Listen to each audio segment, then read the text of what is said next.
Hello, psychology students. This is Mrs. Politsky, and I have notes for Module 7, Lower Level Brain Structures.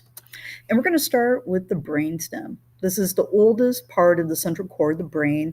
It begins where the spinal cord swells as it enters the skull and is responsible for the automatic survival functions such as controlling blood pressure, respiration, and heartbeat.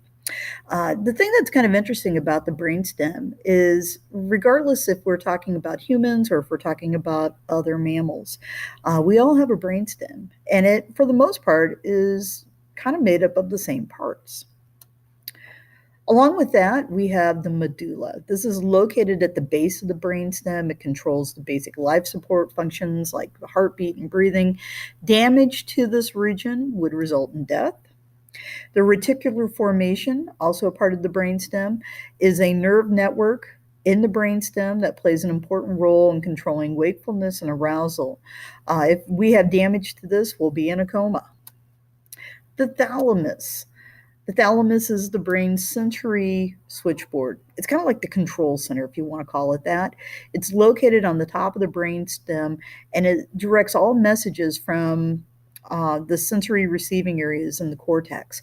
So if we were talking about information that was coming into the somatosensory cortex, it would go to the thalamus to be processed.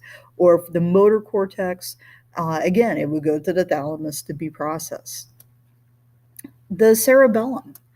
The cerebellum kind of has the nickname of the little brain. It is attached to the rear of the brainstem. It coordinates our voluntary movement and balance. It makes it possible to smoothly engage in tasks like running or perhaps even writing. It controls memories for knowing how to use your body for things such as walking and playing guitar. If damaged, you could still move your legs and your feet, but you would lack the coordination and the balance required for things like dancing, or you could move your hands but lose the intricacies required for playing a musical instrument.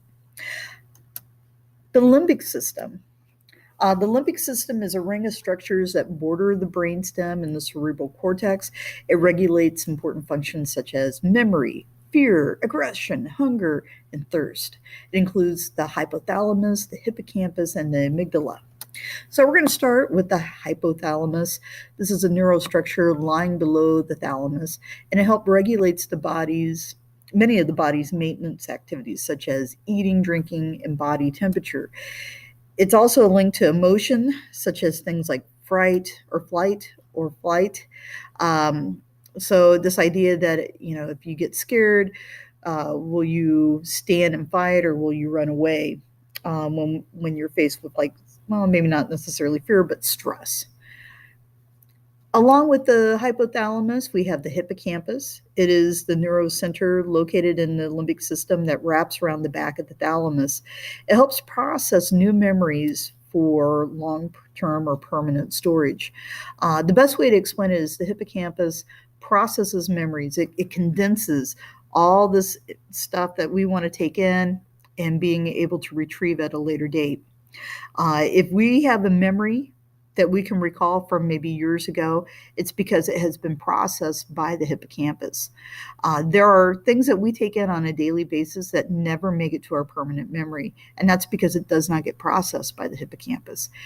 It is somewhat selective with the information that it takes in. Finally, the amygdala. The amygdala is an almond-shaped neural cluster in the limbic system, and it controls emotional responses such as fear and anger. Thank you very much.